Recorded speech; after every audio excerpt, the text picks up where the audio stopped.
Well, good morning and welcome to Frankly Speaking here on WYDC TV Big Fox. I'm your host, Frank Acom, and we are broadcasting live from the Hesselson studio here on Market Street in Corning. I'm so glad that you've joined us this morning. We have a lot to talk about. We also have a very special guest, Glenn Davis from the Ramp Guys. You may have heard of the Ramp Guys recently. They just made their 700th ramp for those in need, whether it be because of someone's age or health. It's a really neat organization, and I'm excited to bring that interview to you in the 7 o'clock hour. But let's get right to it. Boy, the media's turned on Nikki Haley quickly, haven't they? What happened? Oh, that's right. She said she was going to vote for Trump. Now she's not the darling of the media anymore. We'll be talking about that. We've got some international updates. We've got local updates. I'm going to tell you a little bit later on about the school budget votes. 97% passing, but here locally, not hitting that 60% threshold in the Corning Paine and Post School District. So we'll tell you what that means. I finally got to the bottom of it, and we'll bring that to you in just a little bit. First, I know this is going to be heartbreaking for some of you who are checking your 401ks and your retirement plans to see if you could purchase Graceland. The story we brought to you yesterday is that really got pretty crazy. As part of a fraud suit lodged by Elvis's granddaughter, Riley Cano, I don't know how they're pronouncing her name, and I apologize. The judge blocked a foreclosure sale planned for Graceland that was scheduled for today. After the ruling, someone appearing, this is where it gets really weird, appearing to represent the creditor at the center of the legal drama, told the AP that it would drop its claim to the estate.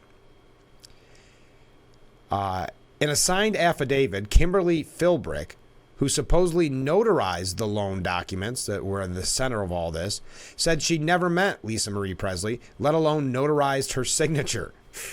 The estate itself is worth about $5.6 million and brought in nearly $80 million in 2022 as a popular tourist destination. So there's your update on something completely different than what you would call breaking news. Though there was breaking news yesterday and still boiling over today, and that is the explosive emails that show the NIH advisor deleting records and using secret backdoor channels to help Fauci, Dr. Fauci, the scientist we were supposed to trust at every level of the pandemic, using that backdoor channels to evade COVID transparency. A top advisor at the National Institutes of Health deleted records critical to uncovering the origins of COVID-19 and used a secret back channel to help Dr. Anthony Fauci and a federal grantee that funded gain-of-function research in Wuhan, China, evade transparency.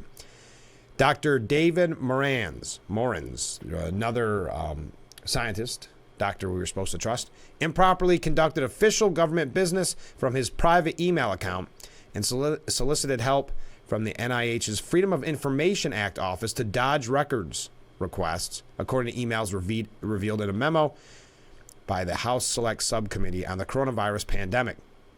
Saying in one email, I learned from our Freedom of Information Act lady here how to make emails disappear after I'm, how do they say that? Foiled, isn't it?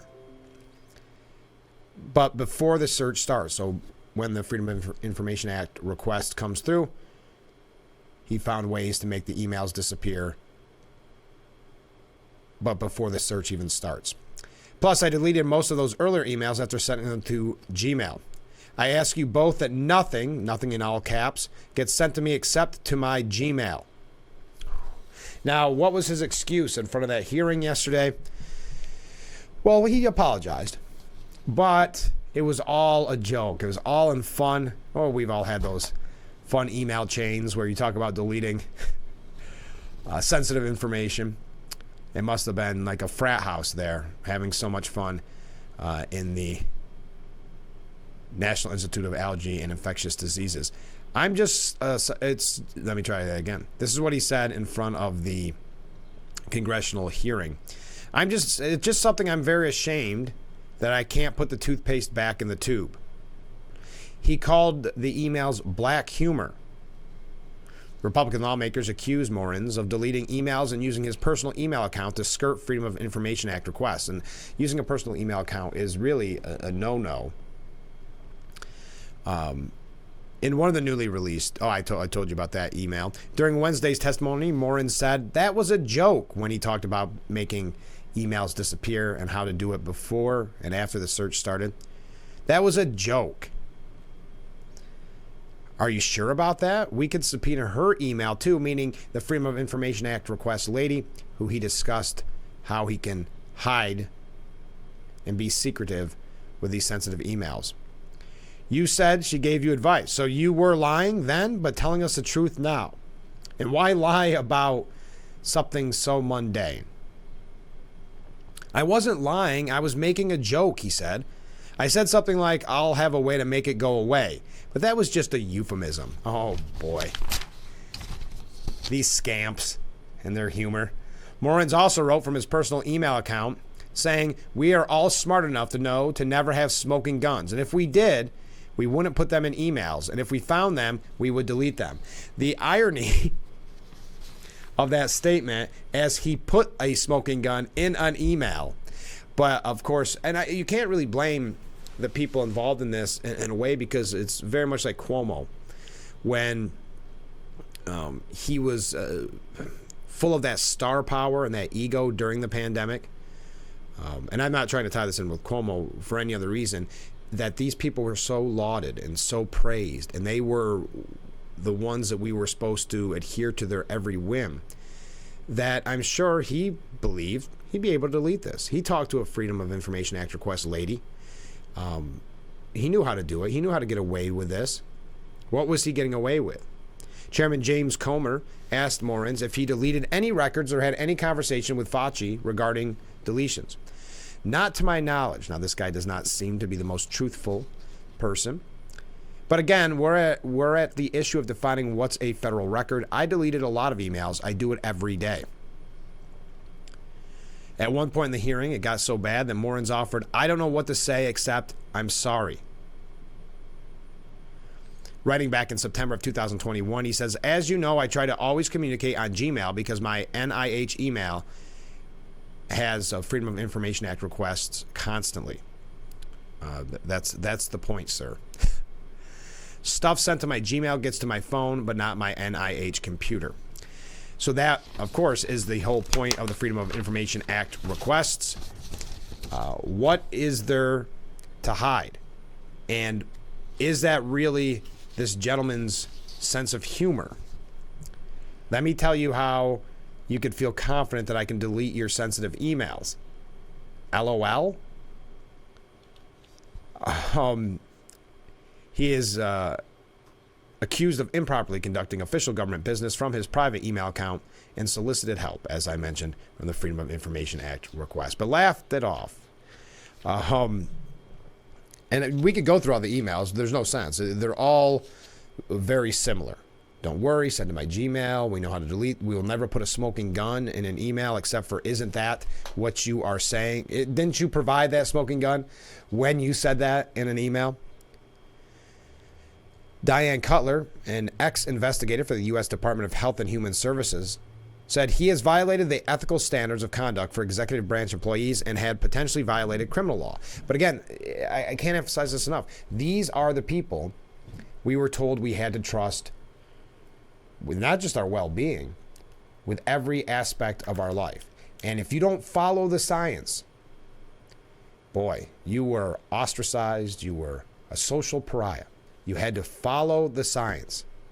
And the science has led to, following that science has led to deleted emails and ways to cover up what I guess they felt would be a bad PR. But again, you've got the ego. It's just like with Cuomo.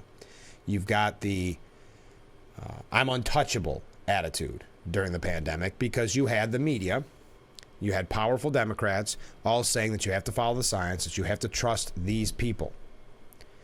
And if you didn't, you are a crazy person. And in some instances, if you didn't follow, you could be charged, you could be fined.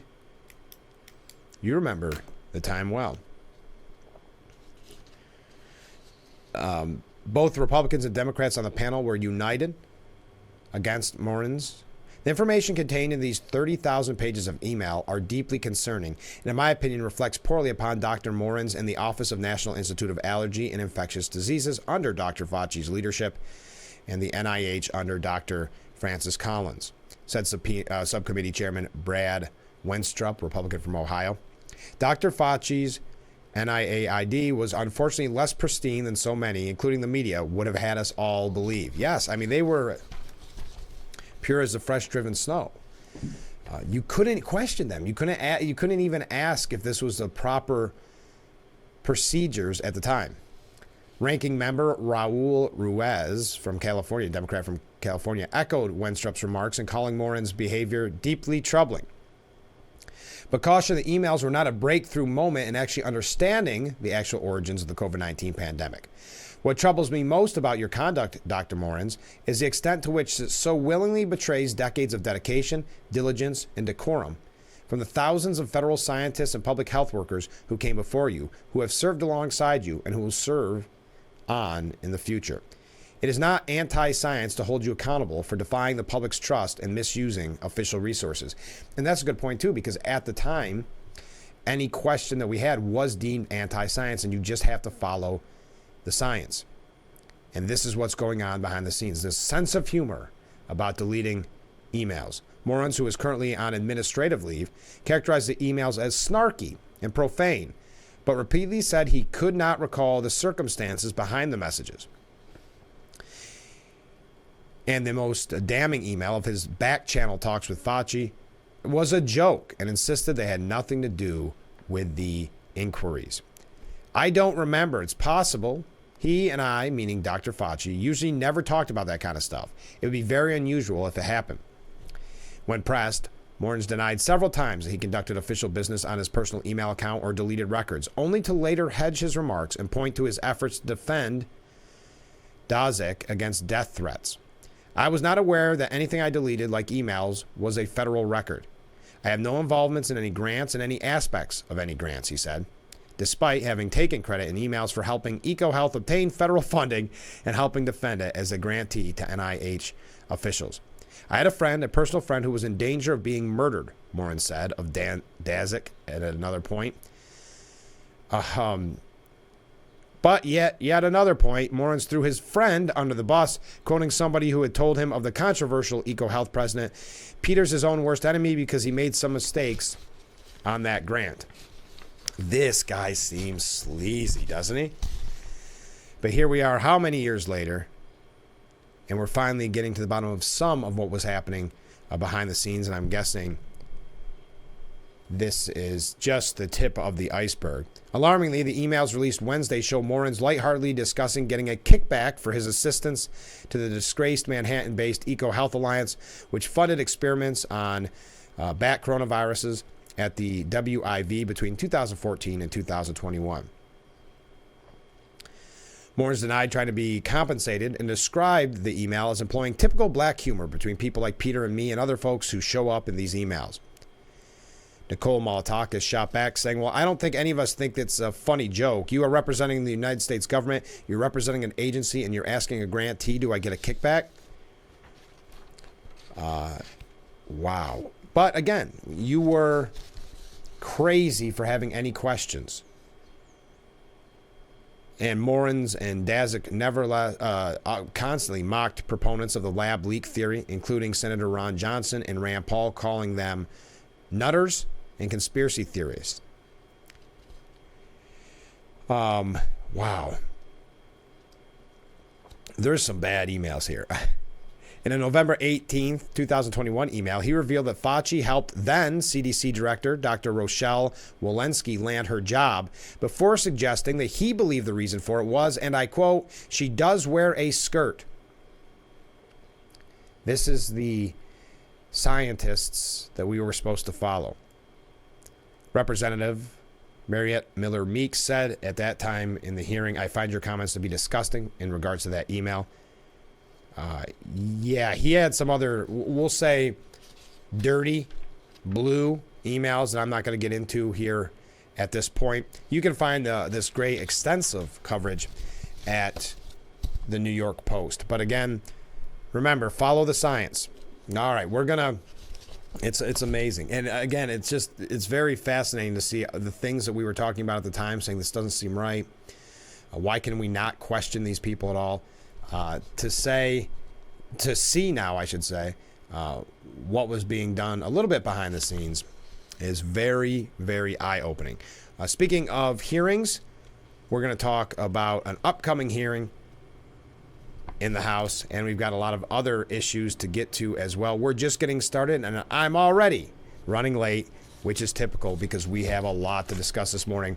What do you think about Nikki Haley? Nikki Haley no longer the darling of the media, no longer the person Republicans should look to. Why? Because she is morally corrupt, morally bankrupt, because she said that she would vote for Trump over Biden. So we'll talk about that later on as well. So stay with us. We'll be right back with Frankly Speaking. I think because of the storms last night, we may have lost our roof cam power, as you can see there. So no beautiful view of Market Street this morning. But it is for me. I get to see the beautiful view, but not from the roof as we broadcast live from the Hesselson's studio. Okay, here's a comment from a viewer that actually took quite a bit of courage for Nikki Haley to flip like that. However, Chris Christie did the same thing. Did he? Did he do that recently? I thought, maybe back in 2020. I don't remember him saying that, Chris Christie. But I don't disagree. Let me preface why I'm saying what I'm saying.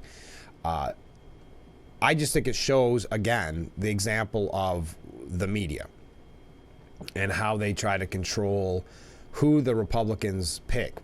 Mind you, they don't want to see Republican win ever. So that's why we highlighted so often. Oh, okay, yeah. So Christie did back in the last election. I forgot about that. Thank you. But I just highlighted because the media will promote a candidate until they're no longer useful. So no, that is not so much a dig at Nikki Haley as it is the media. So maybe I started off a little bit too harsh there. But to see the difference, like a light switch, in their coverage of Nikki Haley is just a little fascinating when you want to analyze how the media is so hypocritical, so easy, so quick to show their true colors like they did in this instance. And we're going to get to that later on. Just quickly, members of Congress are preparing to grill, and I quote, morally bankrupt administrators from Northwestern, UCLA, and Rutgers, and that is happening today. Representative Elise Stefanik said Northwestern, Rutgers, and UCLA negotiated with pro-Hamas terrorist encampments, bent the knee to the radical anti-Semitic mob, and surrendered their campuses to illegal anti-Semitic encampments while repeatedly ignoring the harassment and violence against Jewish students and faculty. House Republicans will use every tool at our disposal to ensure accountability from campus leadership for allowing self-proclaimed terrorists to turn once acclaimed American colleges into dens of anti-Semitic hate. What a powerful statement there from Elise Stefanik. Elise Stefanik, at one point, and as far as I know, still very much in the running for the VP spot for President Trump. Titled Calling for Accountability, Stopping Anti-Semitic College Chaos, the hearing will begin this morning, and it will include Northwestern president, UCLA chancellor, Rutgers president. They will testify before the House Committee on Education and the Workforce regarding their dereliction of duty to Jewish students. That's another part of this that's been overlooked in the discussion, not on this program, but in the media in general. Overlooked in the fact that the administrators, the faculty, chose a side. They chose the side of hate over the protection of their Jewish students. They wanted the safety, especially at the encampments, safety for the pro-Hamas protests, and were never once concerned about the growing anti-Semitism, never once concerned about the intimidation, the violence against their Jewish students. They chose, and that was early on, which side they wanted to be on. The American people want answers. Why are some of our most prestigious universities backing down in a moment that requires moral clarity? The disruptors showing up at schools nationwide have been taught these tactics because weak and morally bankrupt administrators refuse to take decisive action, said Republican New York Representative Brandon Williams. Now, this committee is the same body that grilled the president of Penn, Harvard, and MIT last year. Elise Stefanik was already a pretty well-known name, but that put her, I think, higher up, perhaps on Trump's radar. So that'll be something we'll watch closely. I know we've talked a lot about the anti-Semitic pro-Hamas protests on college campuses quite frequently, so we'll try to give you some updates on the show tomorrow. Also, something you may not hear on other media outlets, NYPD has dropped charges against many of the, quote, pro-Palestinian, anti-Israel demonstrators. The NYPD has declined to prosecute numerous criminal summonses against demonstrators arrested across several New York City university campuses. It's unclear exactly how many of these summonses were cleared from the books over the past several weeks, though it's likely in the hundreds. So this is another way to ignore, despite the move, another 90 people facing misdemeanor and felony charges arrested at Columbia and City College inside barricaded buildings still have their cases pending before the courts, according to Alvin Bragg's office. Isn't he busy?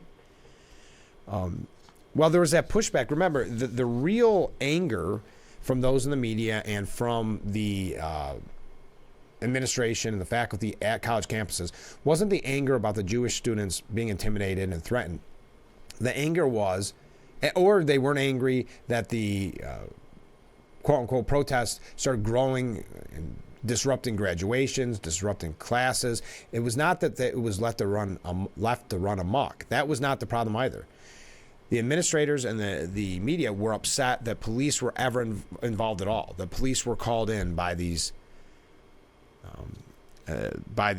college presidents and deans. That's where the real anger was, because remember, there was it's still going on, but not only the anti-Israel protest, but there was the anti-American sentiment, the anti-police, to fund the police. So really the anger is more directed, not at this hearing that we were just talking about, but the anger is more directed at the fact that police were asked to intervene in some instances. Now, Sarah Garfinkel writes at the New York Post, and we're not going to go through all of it, but I thought it was a very important message to get across. I'm a Jewish alumni of Christian colleges where I found a safe home. Now, Sarah mentions how there was some shock when she would tell people that she attended Christian colleges, because she actually attended two. Recent events on college campuses have invited me to reflect on my own college experience and what it would have been had I attended another school. At Columbia, I would have fled campus to celebrate Passover safely, rather than hosting on my own and inviting professors as I did at Hillsdale College. Oh, isn't that nice? Cedar. When she hosted that and had professors at Hillsdale attend. At Yale, my eyes might have been stabbed by a protester rather than opened as they were at Pepperdine University, where I attended graduate school. Hillsdale and Pepperdine regularly invited Jewish guest speakers for whom students filled lecture halls and commencement spaces to the brim. But this month, students at Duke walked out of their own graduation unwilling to hear comedian Jerry Seinfeld's speech. Jewish students are not safe on many college campuses. At my Christian college, I not only survived, I thrived. I was 33% of the Christian Hillsdale College Jewish population at one point, but nonetheless, I found a holy community in its dining halls and dorms. I studied Hebrew there. This is it goes to show you the difference in what has happened on these college campuses. And I know we taught so much, and we talked about it so much. College friends who I had not heard from in months offered to shelter my family if we faced local evil, meaning her college friends from these Christian universities. To my Christian college classmates, thank you, and I love you too. Like Hillsdale taught me, I'm going to pursue the good. And as Pepperdine taught me, I'm going to lead by example. I thank you both, and I thank all these colleges that have cultivated communities wherein thinking is free, liberty is treasured, and Jewish students are safe. What a powerful article. Sarah Garfinkel is a high school English teacher and a graduate, as I said, of both Hillsdale and Pepperdine. If you did not see, and one of the reasons we talk about this so much when we talk about what is happening in Israel, if you did not see the very, very disturbing Hamas videos, we're going to talk about it very quickly. But we have a lot more to get to, so we're going to move along. But I definitely have to talk about Nikki Haley. I see that we're already having good conversations on this. Let me know what you think of Nikki Haley endorsing President Trump and the media's 180 turn on Nikki Haley. That's where I find the humor, not on Nikki Haley's endorsement. We'll talk about that coming up. Stay with us. This is Frankly Speaking. Our roof camera temporarily out of order. So welcome back to Frankly Speaking. So these chilling videos of female Israeli soldiers on October 7th, one of the fathers of one of the soldiers said that this is a wake-up call to the world. Look what we're dealing with. You saw how many terrorists were in that video. Now, in the sickening video, Hamas terrorists could be heard gloating and announcing their apparent plans for sexual assault on the soldiers. It's heartbreaking. It's disturbing to watch. And the families who have got to be going through so much, they released these videos to try to get the Israeli government, Benjamin Netanyahu, to get back to the negotiating table. And I'm just not sure, and I know these families are going through so much, but I'm not sure how negotiating with just the animals we saw in those videos, just barbaric, disgusting terrorists that we saw. I don't know how there is a negotiation process to be had. Video of the ordeal has been made public as pressure mounts on Netanyahu to secure the release of the Israelis still held by Hamas. And I think everybody wants that. But I don't know. Negotiations have failed. And again, it's just tough to negotiate with a group that had a ceasefire on October 6th and then did this on October 7th. The Hostages Families Forum is what it's called, released the videos and said the state of Israel cannot accept the reality where its citizens constantly feel their lives are threatened and suffer from unrelenting fear and anxiety. With each passing day, it becomes more challenging to bring the hostages back home, the living for rehabilitation, and the murdered for proper burial.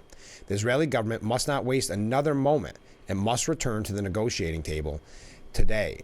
To me, well, and again, these families are so heartbroken and going through so much. It seems to me Netanyahu's plan of eradicating and destroying forever Hamas is more effective than negotiating with the terrorists from those videos. Netanyahu said Wednesday he is horrified by the videos showing the abduction of our dear field observers. He said Israel will continue doing everything to bring them home, and the cruelty of Hamas terrorists only enhances my determination to fight forcefully until the destruction of Hamas, to ensure that what we've seen this evening will not happen ever again. Now, War Cabinet Minister Benny Gantz said when he first watched the video, it made his stomach turn. It's horrifying. However, Gantz said the responsibility of leaders is not only to look reality in the eye, it is to create a different reality, even when it comes to difficult decisions. And that is our responsibility. Now, Israel is furious as well. Just a couple of last updates on Israel. Israel is furious as 3 European countries recognize Palestinian state. We mentioned that yesterday. Foreign Minister Israel Katz charged that the twisted steps of these countries is an injustice to the memory of the October 7th victims, and that this is rewarding terrorism. All right, so when we come back, we've got some polls in regards to this about what people are feeling. I don't know if you've seen it. It was a Siena poll that came out yesterday. It's not just about Israel. It's not just about the protesters, but we'll start it there, and we'll get into some of what the poll says and other issues. And as I mentioned, we've got some updates on school budgets. This is a comment that we received from a viewer. I don't understand why the media is chastising Nikki Haley for saying she is going to vote for Donald Trump. He is currently the Republican candidate for president, and she is a registered Republican. With the logic individuals utilize with regard to the two-party system, she's going to vote for him, right or wrong, guilty or not. I would agree. I think what the media was hoping beyond hope would happen is that either Nikki Haley tried to do some third-party maneuvering. I think that became too late. So then I think they were really hoping that she would come out like Mitt Romney, a la Mitt Romney, come out and essentially endorse Biden. Now, Romney did that with Hillary Clinton, if you recall.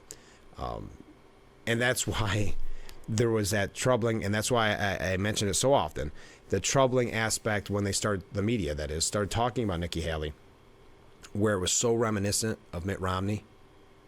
And it was so reminiscent of what they said about Jeb Bush and what they said about John McCain, that it raised a lot of red flags for many of us. I wasn't the only one the only one saying it. Many of the viewers, the viewers, were saying it as well. So I think because Mitt Romney did come out and essentially say vote for Hillary, that they were hoping for that same speech from Nikki Haley, because they had put a lot of investment in Nikki Haley, propping her up, building her up. So I think they were disappointed. So I'm with you. I don't know why they're shocked, but they were hoping beyond hope that we would have another one of those surprising October endorsements. All right, we got to take another break. Stay with us. We'll be right back with Frankly Speaking after this. No beautiful view of Marcus Street this morning. I think the storms may have had something to do with that. Welcome back to Frankly Speaking, broadcasting live from the Hesselson's studio. So according to the Siena poll, the Siena College Research Institute, 72% of New Yorkers, now this is a New York poll, if you're not familiar with the Siena poll, New Yorkers support, 72% of New Yorkers support peaceful demonstrations in support of Gaza. Right? Makes sense. Peaceful. I think most people support peaceful demonstrations. That's not what we're seeing, unfortunately. And 61% say demonstrators have forgotten Hamas started the war, and it now feels like demonstrations have crossed the line into anti-Semitism. Well, I don't think now is the right word. I think from the get-go, they crossed the line into anti-Semitism, and I think you could ask the Jewish students that felt threatened and intimidated. That I think they would probably agree. But just 61% say the demonstrators have forgotten Hamas started the war. Yeah, and you can't really blame them. The media omits it. Many of our politicians omit it. They put the blame and the onus on Israel at every step of the way and forget that there was a ceasefire on October 6th. They also forget that the hostages could come back, the war could be over if Hamas chose, and Hamas will not choose. They will not. They're not willing to give the hostages back and start the ceasefire. By a 72 to 22% margin, New Yorkers support students peacefully demonstrating in support of Gaza. By a similar 70 to 22%, they say the protests went too far. So 70% say the protests went too far, and they support police being called in. Wow, that's impressive. 70%. A slightly smaller 64% majority say they understand the frustration demonstrators have with the continuing Gaza war, and they also support an immediate ceasefire. Finally, they say 61% the demonstrators have forgotten Hamas started the war, and it feels like the demonstrations have crossed the line into anti-Semitism. Now, some of the other issues, and that wasn't the only reason I brought this up, but some of the other issues to come out of this Siena poll, voters overwhelmingly agree with each of 4 statements concerning the recent protests at college campuses across the state and the nation. As we just mentioned, I don't need to get back into that, said Siena College pollster Stephen Greenberg. While they differ by degree, a majority of Democrats, Republicans, and Independents agree with each of the 4 statements that I made to you. Interestingly, older voters are more likely to say the demonstrators crossed into anti-Semitism and it's okay to call in the police, while younger voters are more likely to support peacefully demonstrating and calling for a ceasefire. Some other information that will come out of this: strong support for protecting minors from social media algorithm, and that's now becoming a major talking point coming out of Albany. This is a New York update, if you will. They are mixed bag of feelings on increasing the beverage container deposit from 5% to 10%. And a thumbs down for consumers paying more to reduce fossil fuel. I wonder why that is. One issue that seems to unite every demographic group in the state is support for a proposal to ban social media platforms from providing addictive algorithm-based feeds to minors without parental consent. Doubling the beverage container deposit from a nickel to a dime is narrowly opposed by all voters. And voters oppose state actions aimed at reducing fossil fuel use that will cause consumers to pay more, 45 to 36%. by Democrats.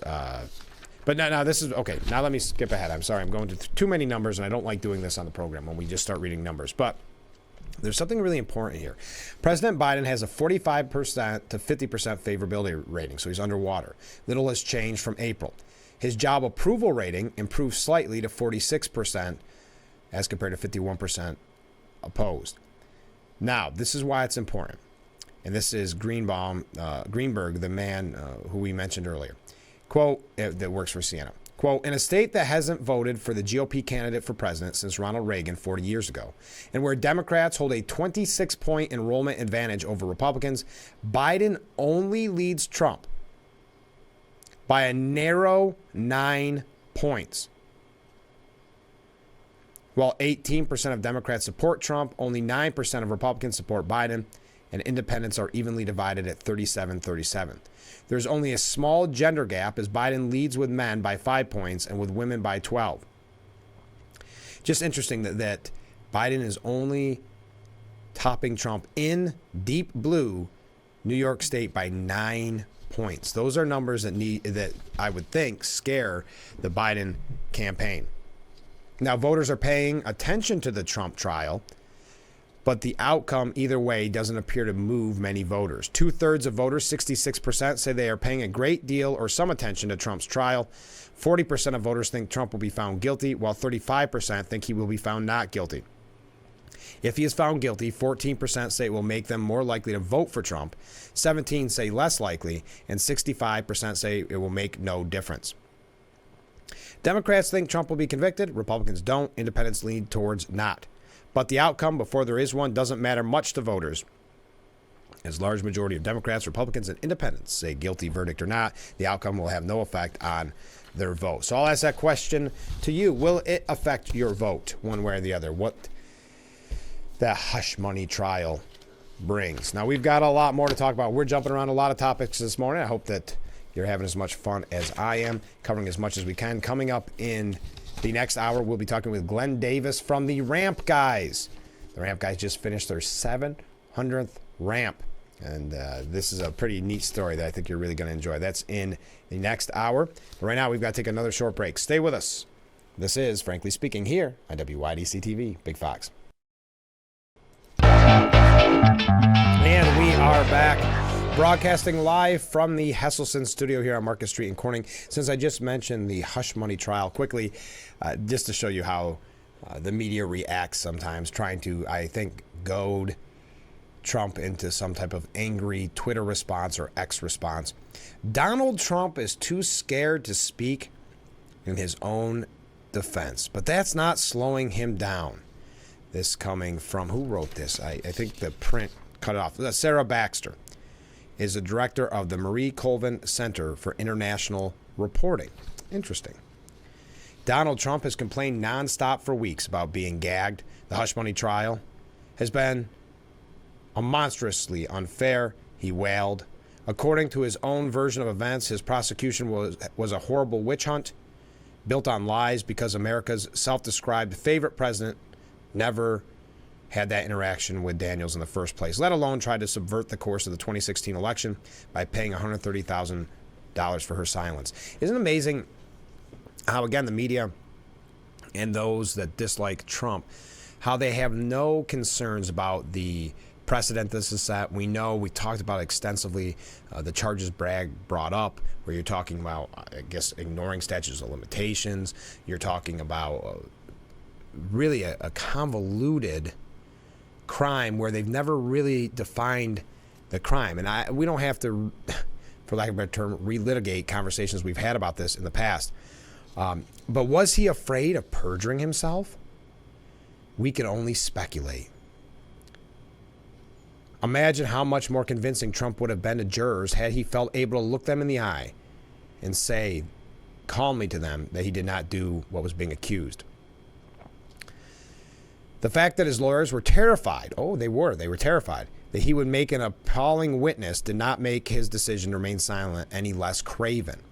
This coming from the media. The lawyers terrified, appropriate word. You would think it would result in the collapse of the whole party. Far from it. Americans are so used to Trump bloviating that few people were affronted by his about turn. He is always sounding off about something or other. It has become almost like white noise.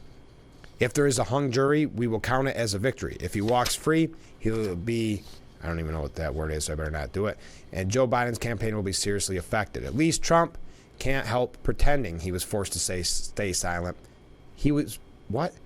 He was forced to stay, are we ignoring the gag order now? But the frequent disconnect between the words and deeds can lead voters to believe he is not as dangerous as he seems. He likes nothing better than to leave people guessing as to his real intentions. Oh my gosh. You really can't. This is why I said you could write what's going to happen in the debate ahead of time. Because there's articles like this that you can just see coming a mile away. Oh, Trump was too scared. His lawyer's terrified.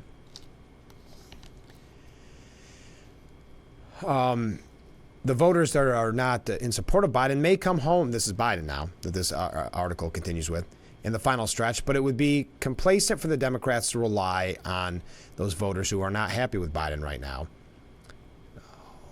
to come back into the fold. It may be that a majority of people in these states genuinely prefer Trump to Biden and are not frightened by the thought of his return to power. See, that's what I mean by the bubble. There may actually be some people that do support Trump. Not in my friend group, not in my working group, not in my bubble. But there may actually be some of these swing states, which he's referring to, that some people may actually prefer what we had under the Trump years to what we're experiencing now. When Trump promises mass deportations of up to 11 million undocumented immigrants and vows to house them in detention camps to speed up the process, does he mean what he says? Will he generally purge thousands of government employees and install his own lackeys in every department? Are these boasts about his direction of travel or evidence of fully planned policies that will tilt America to the hard right for generations to come? With Trump, it's not always easy to tell. The Stormy Daniels trial revealed Trump to be full of hot air. If he wins the election, we cannot be sure which Trump will take power. There you are. Yes, talking, as one viewer said, talking about white noise. Sounds more like we're referring to the current president. That's fair, too. A lot of noise. But also, the media really becomes white noise. The constant, this is a scandal. Oh, my goodness, this trial, he's going to be found guilty. All of this becomes white noise where you zone it out. Right? Because we're so used to the bias. And I know that's why I try to highlight the bias in ways that maybe you don't see elsewhere, because I think a prime example of it is the media and their complete dislike and hatred for Republicans is evident with Nikki Haley. They loved when they thought that she could bring down Trump, that she may get the votes, or at least, they could keep using her and saying, and this isn't her fault, using her and saying, well, look, she's still getting votes even though she dropped out. Look how bad Trump is. And now that she's saying that she will vote for Trump, they have turned on her. So I don't think they ever really had the Republicans' best interest at heart. But we got to take our last break of this hour. Stay with us. We'll be right back with Frankly Speaking here on WYDC TV, Big Fox.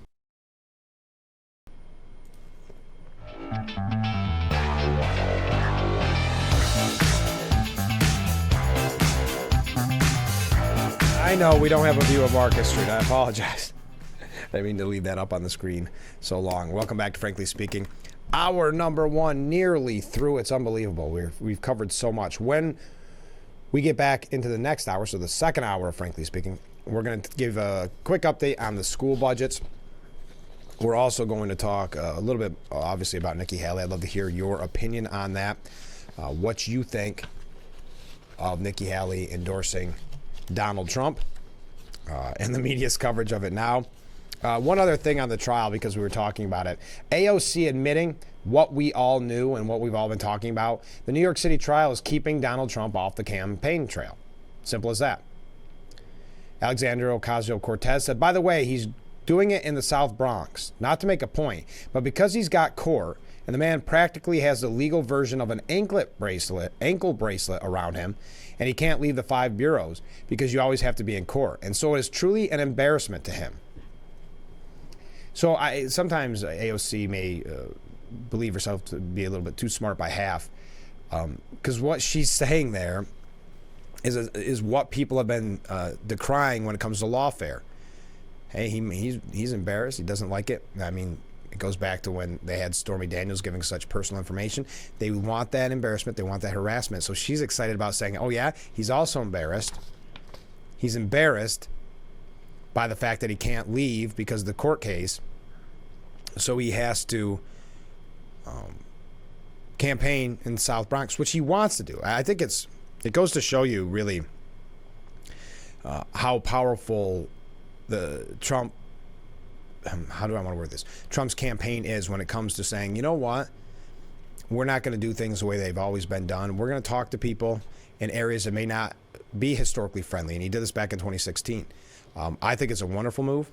But AOC admitting to what we all knew, that the trial's keeping him off the campaign trail. Wink, wink, nudge, nudge. Great news, huh? It's successful in that. It's successful in keeping him off the campaign trail. It's an attempt to embarrass and humiliate him. The list goes on in ways that they've used this lawfare to negatively affect his campaign, all while they campaign on fighting for democracy. Hey, let's keep Trump off the ballots, even though he is the presumptive nominee. That this was in the primary, that the polls show that he would be the nominee. So let's keep him off the ballots. Let's use the judicial system to go after him. Let's do everything we can to make sure that he can't run for president, or if he does run for president, not successfully run for president. Let's try that. Every little thing that we can do. By the way, we're the ones that can save democracy. Oh, yeah, and just to add on top of that, Biden ignoring the Supreme Court and giving away more money in school loan forgiveness. But we are out of time for this hour. We have 1 hour left together, as this morning is going by very quickly. In the next hour, we'll be talking with Glenn Davis during the Steuben Senior Services Fund section of our program. We're going to find out all about the ramp guys. I think you're really going to like that story if you're not familiar with it. I'd love to hear. And oh, yes, good point from the viewer. Campaigning in New York, is Trump making lemon from lemonades? I couldn't agree more. He's talking to a community that may not normally get a Republican to campaign there. Also, like that Santa poll said, he's only 9 points down from Biden in New York. Is this a bad thing? I don't think so. I think it's a good thing. He is making lemonade out of lemons. So now we've got to take that break. Stay with us. 1 hour left, and we'll return in mere moments. Stay with us.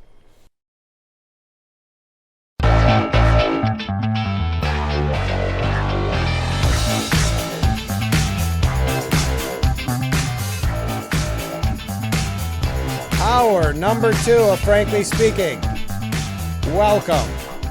I'm your host, Frank Acom. We are broadcasting live from the Hesselson studio here on Marcus Street in Corning. You may notice that our roof camera may be a little under the weather. Because of the weather, we've got our crack team of experts working on it right now up on the roof.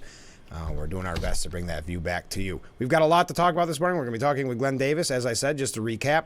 Got this comment from a viewer during the break in response to Trump issue. He is getting more coverage, more free press. He is, as many view, a victim of injustice. Yes, I think that's been one of the takeaways. I know we talked about this with former Congressman Joe Sempolinski not that long ago, that there may be people who supported Nikki Haley or didn't like Trump in general, saying, boy, he's not my cup of tea. I don't like the chaos. I don't like, whatever term they want to use. But they really don't like this thought of lawfare, of using the judicial system to go after Trump. So it is a really interesting vote getter. It's probably not an ideal vote getter, or it would not be for most candidates, but it seems to be in the case of former President Trump. Okay, just an update, because I know we had some questions yesterday morning about the school budget, specifically in Corning Painted Post. Everywhere else essentially passed, and even in Corning Painted Post School District, the bus provision passed, everything else, the library, but not the main budget. As a matter of fact, 97% of school budgets have passed across New York. That is really interesting. 97% of school budgets pass throughout New York. Now, What happens, as in the case of Corning Painted Post, we had some questions about this yesterday. Well, Spectrum News put together, because in New York State there were a handful, 10 school districts out of 700 across the state that had their budgets fail. I'm not going to go through each of them. Ithaca was one of them, though, right down the road. Corning Painted Post area school district, of course, as we mentioned yesterday. If the proposed tax levy is above the tax cap, for example, 60%, approval is required. And that's what we saw with Corning Painted Post School District. Otherwise, a simple majority is what's needed for these votes. So what's next for the districts that had their budget failed, specifically Corning Painted Post School District? District leaders can either go back to the drawing board to create a revised budget that goes up for its own vote, or they can present the original budget again. Revote day is June 18th. So mark your calendars, and we'll talk about that a lot before the 18th. If the vote isn't approved or they don't want to do a second budget, the district will operate under a contingency budget. These include only teachers' salaries and items the Board of Education determines to be, quote, ordinary contingent expenses. Those are educational programs, preserving property, and ensuring the health and safety of students and staff. Districts cannot go for a third vote, and an annual budget must be in place by July the 1st. So we could see a second budget, a revised budget, with a vote on June 18th. I have not heard, perhaps you have, I have not heard any kind of statement being made. They may not have had time to meet, I'm not positive, but I have not received any word yet. But if the vote isn't approved or they don't want to do a second budget, the district will operate under, as the one viewer had said, a contingency budget. Okay. That is your update on the school budget. We've got look at all these waves coming in. We've got a comment from a viewer, and I don't have the answer, but maybe another viewer does. That's what makes this show unique. Everybody can weigh in. Good morning. Good morning.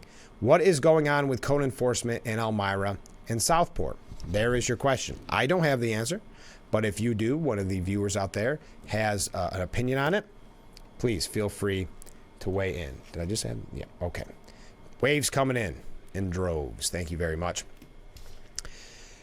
Oh, interesting, because we're going to talk about Nikki Haley. If you didn't join us in the 6 o'clock hour, the media has kind of done a 180. It's very interesting. Nikki Haley coming out and endorsing Trump yesterday, saying that she would vote. I don't know if it's an official endorsement or it's more of a I will vote for him type of endorsement, which I know the little nuance there. But so she says that, and now the media that once loved her and once praised her, once thought that she was the answer to Trump, now not a big fan. So what were your thoughts when you first heard? If you are just joining us in the 7 o'clock hour, in the 6 o'clock hour, we had some viewers saying that it was courageous, and I do think. And then another viewer saying it was no surprise. She's a Republican. He's a Republican. What do you think at the end of the day? So I would love to hear your opinion on it. Here's another good comment. So it's election year. How long before government sends us a check for some reason? Great point. Yeah, I could use it, huh? With the way inflation's going. That's a wonderful point, especially in New York State, right? When that'll happen right around election season. It's interesting how that happens, STAR and things like that. Well, I would say, though, to you, the viewer who asked that question, if you had a school loan, I believe you already kind of received that check. Biden, another $7.7 billion announced yesterday that would be erased from the books by U.S. taxpayers for those college students and their degrees. Even though the Supreme Court said not to do it, he is going and doing end runs around the Supreme Court and saying he's got other ways to push it. So $7.7 billion in student loan debt forgiveness. So there's one version of the check that you're asking about. Another wave. Look at all this. I know I said I shouldn't read these live. Okay. There seems to be a ballot issue for Biden, speaking of Biden, in Ohio. President Biden may not appear on the ballot in Ohio come Election Day, said Ohio Secretary of State Frank LaRose. The Ohio Democrat Party has received weeks of warning from both LaRose's office and the state legislature, saying that Biden is on track to miss the state's deadline for filing as a candidate. LaRose, a Republican, says the Democrat Party has yet to offer a solution that fits with existing law. Now, here's Biden's problem. It comes from Ohio's requirement that parties certify their presidential candidates at least 90 days before election. The Democrat Party won't certify Biden until its national convention in Wisconsin, which is scheduled for August 19th, just 75 days before the election. Very interesting. I've said from here to Colorado that it's the best interest of voters to have a choice in the race for president. I'm also duty-bound to follow the law as Ohio's chief election officer. As it stands today, the Democrat Party's presidential nominee will not be on the Ohio ballot. That is not my choice. It's due to a conflict in the law created by the party, and that party has so far offered no legally acceptable remedy.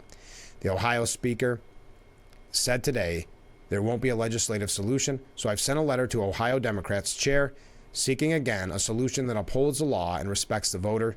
I trust they'll act quickly. Ohio Democrats have previously argued that Ohio could accept a provisional certification for Biden's candidacy, but LaRose says state law makes no such allowances.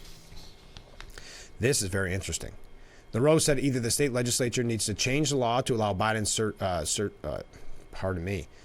certification, or the Democrat Party needs to change its plans. Wow.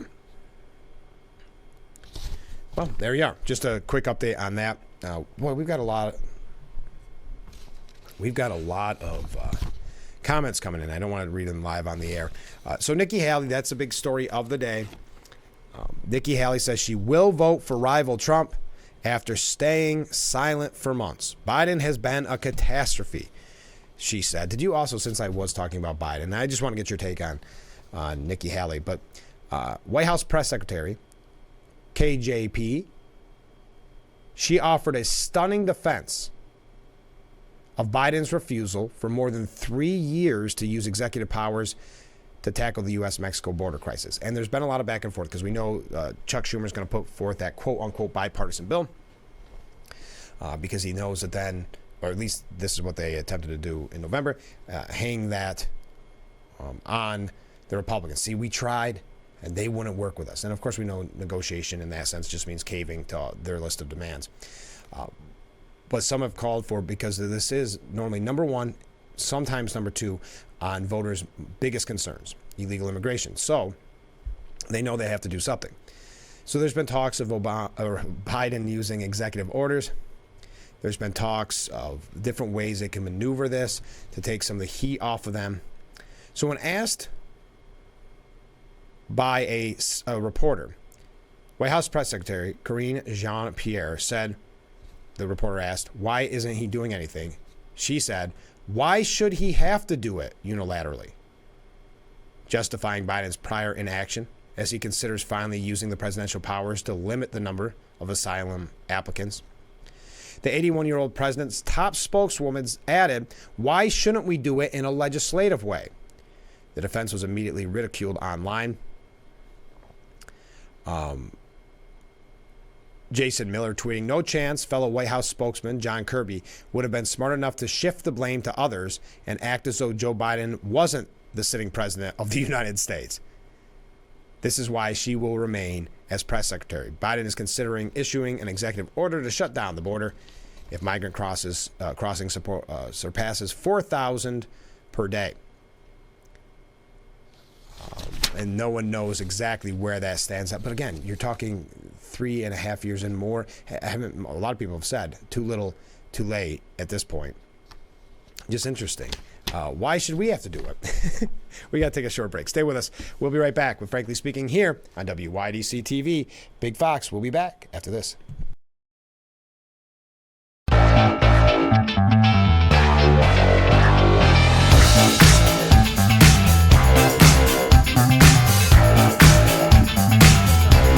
Sorry for the delay there. I'm trying to get an update on the roof here.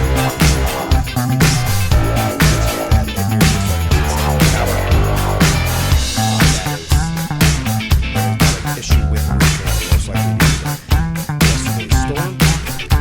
So that's but we are are broadcasting live from the Hesselson studio here on Market Street in Corning. I'm Frank Acom. Thanks so much for joining us. Got a lot of comments coming in. Ooh, a lot of waves. Really appreciate that. We've been having a fun first hour of the show. Now we are into our second, and I'm just reading some comments here. What do Eisenhower, Kennedy, Clinton, and Trump have in common? Correct, they all allegedly had mistresses. This entire case has nothing to do with the government. It is a topic, in this case, better broached with Mr. Trump and his wife. This case is just Letitia James, a Democrat, trying to make a name for herself and maybe gain a position in his cabinet if Mr. Biden is successful. Thank you for that comment. I know that Bragg is definitely looking to make waves as well. So yesterday, Nikki Haley says she will vote for Trump. The media has now turned on their darling. Former presidential candidate Nikki Haley officially threw her support behind Donald Trump, saying, and I quote, I will be voting for Trump. Having said that, I stand behind what I said in my suspension speech, meaning that he's going to have to win over her supporters. Trump would be smart to reach out to the millions of people who voted for me and continue to support me and not assume that they're going to be with him. And I genuinely hope that he does that. Now, how do you reach out? I mean, I guess that's the question. What's the difference between Nikki Haley voters and Trump voters? Meaning, not just that they prefer Nikki Haley. What does she believe, or what do those voters believe is the problem with Trump? I think that could be a signal that, at least for some of these people, you have to go more moderate, maybe go a little bit more leaning Democrat. I'm not sure. I don't know what the answer is. If you are a Nikki Haley supporter, what would Trump need to do to win your support? I don't know if she's ever really said what that means, what it is specifically that they're looking for. Trump has not been perfect on these policies. I have made that clear many, many times. And those policies, let's see. Again, what are the policies? Following her first speech at the Hudson Institute, she explained her reasoning for voting for Trump as looking for a president who would secure the border, back American allies, reduce the debt, and support capitalism and freedom. Trump has not been perfect on these policies. Okay, so he hasn't been perfect on securing the border, backing American allies, reducing the debt, and support capitalism and freedom. So it's got to be the debt issue, probably more than anything, because I know that was something she campaigned on quite a bit, even though we had, obviously, the pandemic and things like that. Haley has continued to get double-digit support in primary elections, but she does, as I said, endorse Trump at this point. In March, a representative for the Republican National Committee told reporters they weren't really worried about winning back Haley voters. The share that are Republicans, we have no doubt that they're going to get them back because they're facing a choice between, continue to slide downhill from an economic standpoint, from a security standpoint, from a border security standpoint, and more of the same, so an actual fundamental change. So we're not really worried about that. Our door's always open, always has been. Yeah, I've been of the mindset that of course, there were Democrats and some independents who wouldn't vote Republican anyway. They supported Nikki Haley. Some as a protest vote against Trump, but more because it was the disruptor, right? It was kind of the, oh, look, the Republicans are going to turn on each other if we can get those numbers up there. There's some of that, but I think there are some that perhaps just don't like Trump. But at the end of the day, in November, will they, when the smoke clears, will they have voted for Biden? That's the big question. I don't think you would consider yourself a Republican if that was your take at the end of the day, that, yep, I guess I'm just going to vote for Biden. But the reason I mention all of this is because the media turns on her so quickly now. In love with her at one point, thinking that she was going to be the answer to Trump. Now, of course, and also, as I mentioned earlier in the 6 o'clock hour, really hoping, beyond hope, that she would endorse, very much like Mitt Romney, endorse somebody else. Endorse Biden, endorse Kennedy, join a third party run, something like that. That was kind of early on, the thoughts on that with the, how long ago was that? That was quite a while ago, where they were actually saying that she could run as third party. But then there was talks of her being on the list for VP. So it's all, it's all speculation. It's all a lot of fun. But the media turned on her in a heartbeat. Haley will vote for the Trump chaos, that she once decried, said Stephen Collinson from CNN. We're going to talk about that and much more with Nikki Haley, some other issues about the presidential debate as well, race, all the presidential info that you need. We're having a busy morning. It's getting a little hectic here. Got a lot of stuff going on. So I am going to talk here in just a second with Glenn Davis when we come back from this break. As always, you can reach out to me. You see the number on the bottom of your screen. Let me know what you think about Haley's endorsement or any of the topics that I brought up or that you know are going on out there in society, in the news. There's a lot going on. So we got to take a break. Stay with us. This is Frankly Speaking here on WYDC TV, Big Fox.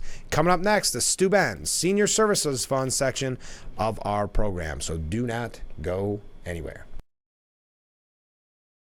Welcome back to Frankly Speaking here on WYDC TV Big Fox. We're broadcasting from the Hesselson's studio, and this is the Stu Benz Senior Services Fund section of the program. And joining us in the studio this morning, it's Glenn Davis. Thanks so much for being on the show. Well, thank you for having me. Let's talk about it. This has been the talk of the town, the ramp guys. Tell me about the ramp guys. Oh, the ramp guys are fabulous. Yeah. They're the greatest bunch of volunteers you'll ever meet. Yes.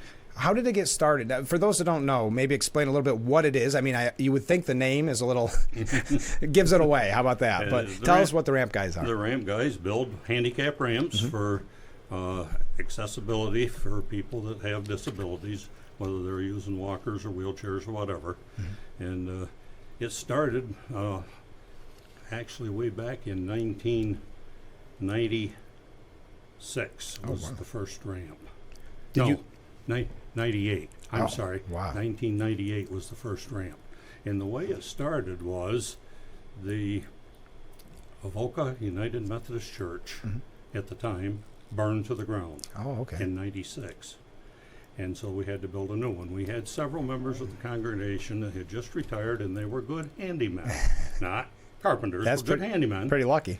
They worked with the contractor just like paid employees. Oh, no kidding. And Dan Reppert and some of his friends at the Bath Methodist Church found out what they were doing and came up and lended a hand also. No kidding. So then they got the church built, and They didn't want to quit. No, got to have another project to do.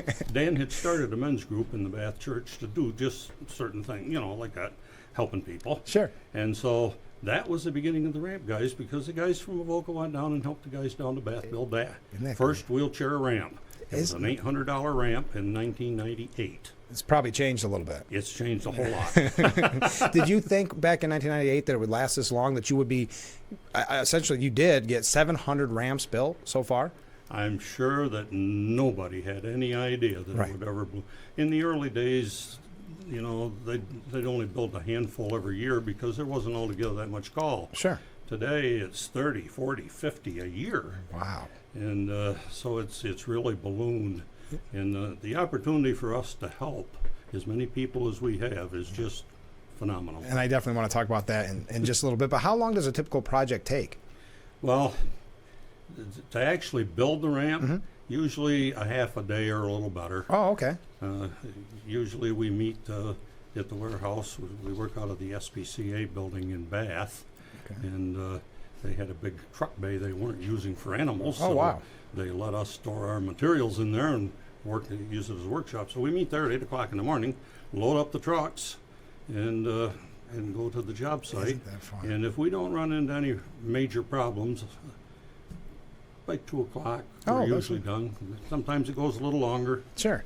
But, How many volunteers do you have? 23. Wow. That's a good, we on this program talk about community involvement, and there's, how there's kind of this lack of community involvement, it seems like. So it's so amazing to see an organization like Ramp Guys have that many volunteers that are willing to put that much time in to get to 700 ramps since its beginning. And it's just amazing. What did it mean for the volunteers when you hit 700? Oh, it was phenomenal. Yeah. These guys just loved it, Yeah. And in this case, we built it for a member of our congregation in the middle of our community, our little Avoca community. And so all the neighbors were there, members of the church were there, as well as the media. Yeah. And they really loved it. And I was so happy to see the volunteers get some recognition. Exactly. I mean, I'm a volunteer too. Yeah. I don't care about recognition. No. and I tell everybody, volunteer, we get paid the most of anybody. It's true. Not the people who work for a living. Right. We're volunteer. But when we see people going down a ramp, crying because they can now get in and out of their home without having to fall and get hurt, Right. just that's all the things you need. What an amazing feeling. You can't put money on that. No. thing. No. How did you first get involved? Well, Dan Reppert, who started this group, happened to be a personal friend of mine. And when he found out that I was retiring in 2011, he recruited me. You just volunteered, right? Yeah. And I was really quite honored to think that they asked me. I always looked up to these guys like, oh yeah, these are gods. They're, you know. Yeah. And I was so thankful that he asked me. Yeah. And then after just a short time, he came to me and said, "Hey, my health is beginning to fail.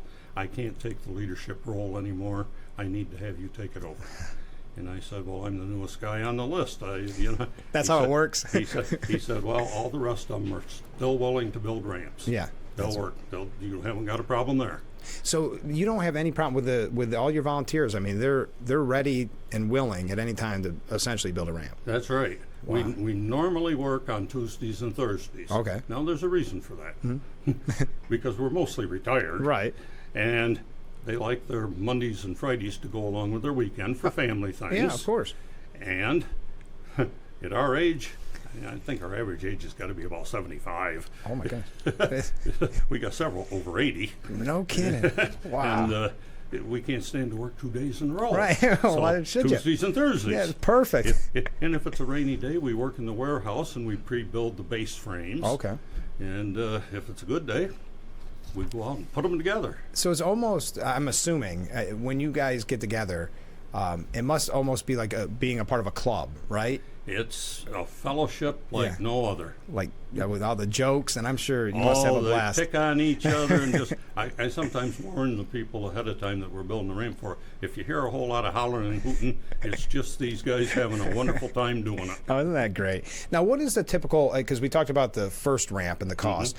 Have you had trouble with the, obviously with the economy and things like that, with the cost of ramps? Has it skyrocketed? Oh, it sure has. I used to get plywood for $35 a sheet, and then it went to $95 a sheet during the pandemic. Wow. Now it's back down around $59, so it's come back down some. But yeah, it has put a hurt on the finances. There's no doubt about that. And how do you get your funding? Pardon? How do you get your funding? How do you get your the funding? If it's senior citizens, it comes through the Office of the Aging. Okay. People call to the Office of the Aging. Actually, it's New York Connects, which is part of the Office of the Aging. Right. And they'll do an interview and figure out who's eligible for funding. Okay. And then they send me an email and with an address and a phone number, and we're off and running. Oh, that's great. And if they're not eligible for funding, then it comes back to me, and our church has a fund. Okay. It's because of donations, fundraisers. We have enough money in there that we can take care of building some ramps for people that don't have any other funding. Do you have fundraisers specifically for ramp guys, or it's just through the church? Just through the church. We haven't done a specific fundraiser for that, but we get donations. Lots of times we build a ramp for somebody, and then after the fact, they'll send a donation to the church thanking us. Not necessarily the people we build it for, but family, friends, acquaintances. Wow. Well, if someone wants to donate, they're watching now, or wants to get involved, what's the best way to do that? Well, the best way to do it is if they want to get involved, donations are prime, actually, because without the money to buy the funds, we're not going to build very many ramps. Right. So checks to the Office of the Aging. Okay. It's the Bend County Office of the Aging. And they'll put that into a ramp fund, and that will help anybody that's over 62 that is eligible. Okay. And if they want, they can also send checks to the Avoca Methodist Church, which is on Jacob's Ladder Road, 8593 Jacob's Ladder Road. And we have a separate ramp fund, and that money will go into there. And I have to keep a pretty good balance in that fund because when we get materials, I buy a truckload at a time. Oh, wow. And a truckload of lumber today is $5,000, $6,000, $7,000. Yeah. So, but we buy it out of that fund, and then as we use it and build ramps, as the donations come in or as reimbursement comes in, well, then that money goes back into that fund, builds it up, and it's a revolving fund. Well, it must be nice to have the storage space then to be able to do that. Yeah, thank the Lord for the SPCA in Bath. Yeah. They let us use that warehouse, and it's big enough to store the materials and big enough that we can work inside if it rains. So. Isn't that wonderful? And I'm looking at some of the research that I did before our talk. You've received some pretty neat awards through the years, but I think going back to what you were saying, it's the most rewarding part is the people, right? Yeah, do you have any stories you could share with some of the? They're all success stories, but some of the ones that maybe just caught you more than others. Yeah, there's been several. The one in particular that comes to mind is there was a lady that was wheelchair bound, and so every morning her husband got up, went down to the local diner, had a cup of coffee, read the newspaper, then he came home and got her up and fixed her breakfast, etc. Yeah. And so once we got the ramp done, he went down as usual to get his cup of coffee and read the newspaper. Yeah. And after a few minutes, this little voice behind him says, "Do you always sit here alone?" And it was his wife. Isn't that wonderful? She'd gone down the ramp and so went down to the diner and joined him. Oh, I mean, you can't make this stuff up. No, and that's why you've lasted so long, and that's why you're at 700. Excuse me, ramps. Yeah. 70 was a long time ago. Yeah. 700 ramps. So the best way are donations. What if someone needs a ramp? If they need a ramp, if they're 62 or older, call the Office of the Aging. Okay. Or New York Connects. And that's the office is in Bath. It's 607-664-2322. I had to look because I couldn't remember it. I have it on speed dial, obviously. Right. And if they're not 62, then they need to either get a hold of the Avoca Methodist Church or call me directly. Right. And right at the beginning of May is when you hit the 700 mark. What are you up to now? We've completed 704, so we've done 4 since then. So it really is that quick of a pace then? Yes. Wow, no kidding. Well, I was going to say we'll have you back on at 1,000. How's that? But at that pace, that might be fast. Yeah. Okay. Maybe. Okay. I'm not sure I'm going to last that long, but we'll try. No, but what an amazing organization. And I'm sure I speak for everybody watching that we thank you for all that you do, and I'm sure you hear that a lot, but what an amazing community-minded group. They really are. It started out with just a handful of United Methodist men. Yeah. And now we have members in our crew from all different denominations, and it has absolutely nothing to do with it. They're just all God-fearing men, and our motto is to help a neighbor in need. Boy, and that's what we do. We need more people with that attitude. Glenn, thanks so much for being on the show this morning. Thank you so much for having me. And good luck with the next 700. Thank you. All right. We'll be right back with Frankly Speaking here on WYDC TV. Big Fox, stay with us. And welcome back to Frankly Speaking here on WYDC TV Big Fox. I'm your host, Frank Acom, broadcasting live from the Hesselson studio. And thank you so much to Glenn Davis for being a part of our Steuben Senior Services Fund section of the program. Isn't that an amazing organization? You can tell just by talking with the pride that he has for the ramps that they've built. And again, we've talked so often about community on this show, and I can't think of a finer example of the community coming together. So thank you very much to Glenn Davis for being on the show. A comment we received during the interview: I believe that the media only likes Republicans that bash other Republicans. Yes. Will Haley's apparent flip-flop on Trump? They appear to be angst. Let's call it another point on the Trump scoreboard. That is a great point, and I couldn't agree more. That's why you have the Liz Cheneys out there. It goes back to John McCain. It goes back way before that, but John McCain was one that sticks in my mind because he was a maverick, because he would, badmouth Republican policies or go against Republican policies. And I think he felt confident that he would have the media support when he got the nomination. He got the nomination, and within seconds, they came out with stories suggesting that he had an affair, went after him like they do, full force of the media. So going back to Nikki Haley, if Nikki Haley would have received the nomination, I've said it a million times, she would have been treated in the same fashion. They would have went after her like they're going after her now for supporting Trump. So to that point, Stephen Collinson from CNN said, now Haley is saying out loud she's voting for Trump. But she had little choice but to join the herd if she wants a future in a party dominated by its presumptive nominee. There's not much of a path in emulating former Wyoming Representative Liz Cheney, a one-time rising GOP star who's become an example of what happens to conservative foreign policy hawks who refuse to temper warnings that Trump is a danger to democracy. Now, they always write this in a way that assumes that you believe that Trump is a threat to democracy, that he is a threat to our future, et cetera, et cetera. So that's how this is written. There's every sign that Haley wants to run again for president. So the idea here that Stephen Carlson has is she did this to preserve her future, preserve her career. But to the viewer's comment, and I believe it was the 6 o'clock hour, saying she's a Republican. So why is it a shock that she would be voting for the Republican? I think it goes back to the Romney factor of him endorsing, for all intents and purposes, Hillary Clinton. The choice for Republicans who dislike Trump and are considering Biden is a more complex question in this election than the previous one. Now Biden is the incumbent with a list of achievements and policies that directly contradict the core beliefs of many Republicans. Yeah, because we like peace and prosperity, and that's not what we're receiving, so I understand where there could be an issue there. Memories of the chaos of the Trump administration have also diminished. Traditional national, and again, you have to accept the chaos, not the chaos that the media created in many instances, the chaos where it was nonstop coverage of a non-scandal. Memories of the chaos of the Trump administration have diminished. Traditional national security Republicans may also perceive global war and chaos and Biden's growing feud with a right-wing Israeli prime minister as a reason not to switch their vote. Wow, right-wing. Interesting.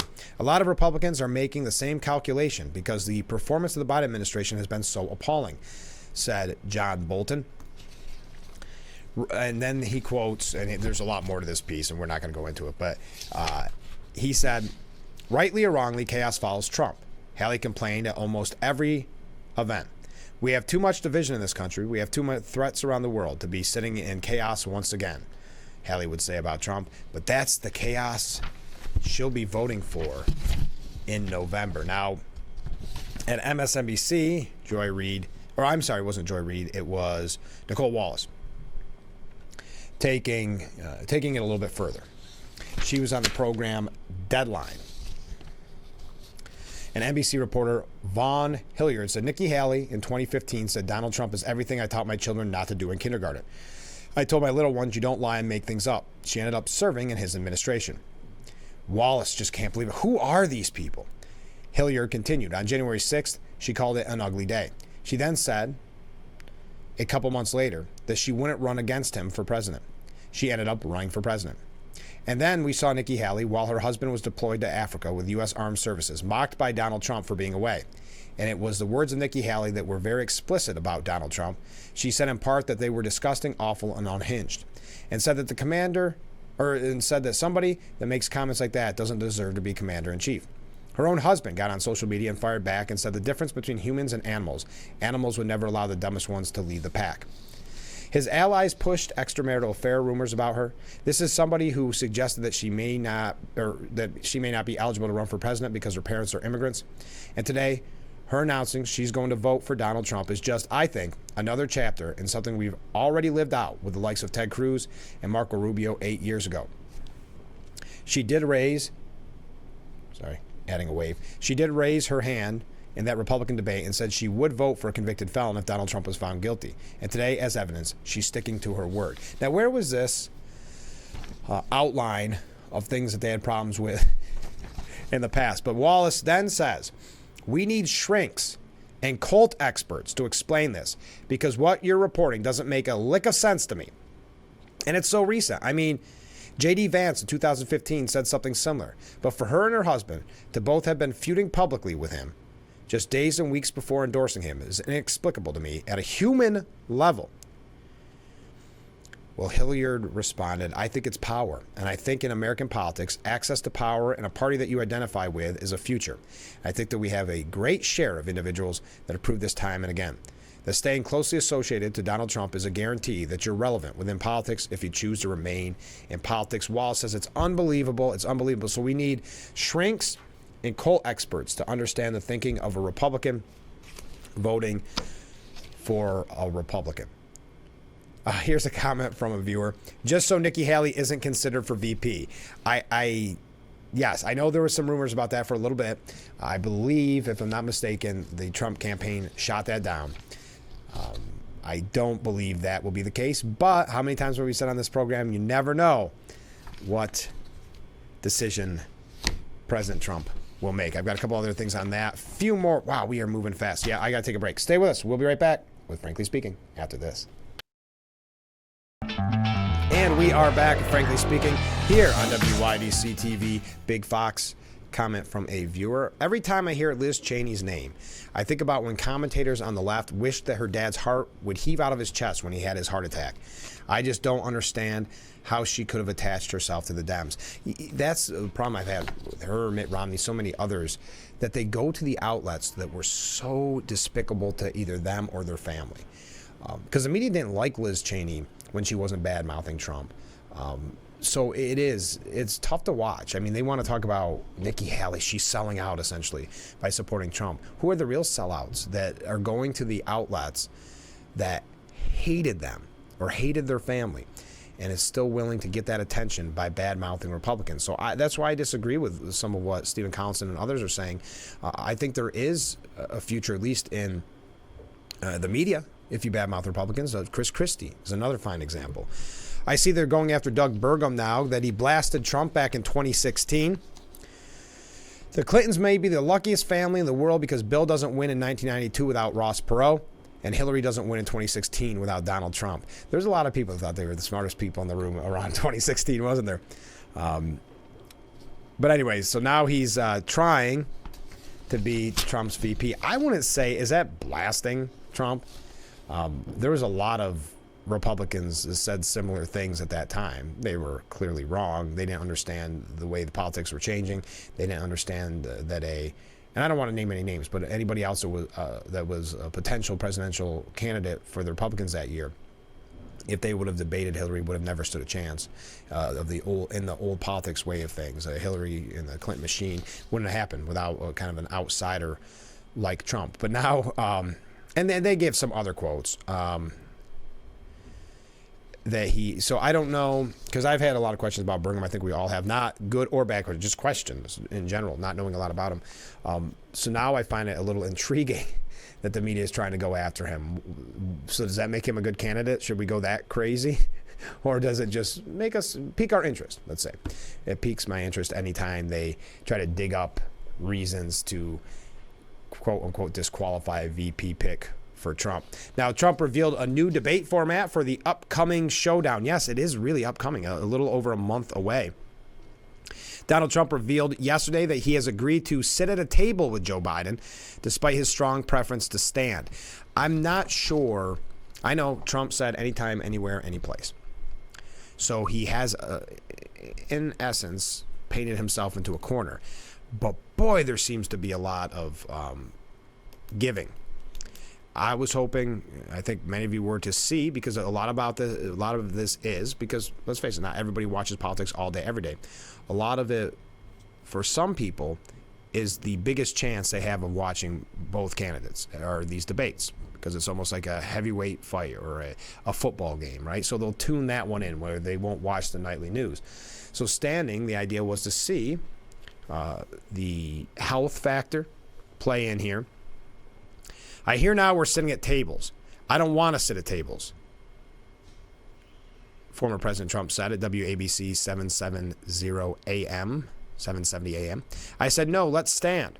But they want to sit at a table. So we'll be sitting at a table as opposed to doing it the way you should be, in my opinion, in a debate. He explained that his personal preference would be to walk out to a podium and stand for an hour and a half or 2 hours. But they have Biden sitting at a table, so that's not so good. Calling the seated debate format one of many requests the Biden campaign insisted on. Yeah, I think once Trump called Biden's bluff, that's when they really started with the laundry list of demands, for lack of a better word. But I agree to the request because I want to debate him. If Biden gets through the debate, they'll say it was brilliant. And that's what we've been saying on the program a lot. Maybe Trump's been watching. Thank you, Mr. President. But yeah, he basically just has to make it through the debate, say even very little, and they'll say it was a great performance, the greatest performance he's ever given, the best performance he could give when when it was needed most, that kind of idea. But you know the desperation that they asked for these debates as an incumbent president, asking for these debates this early on.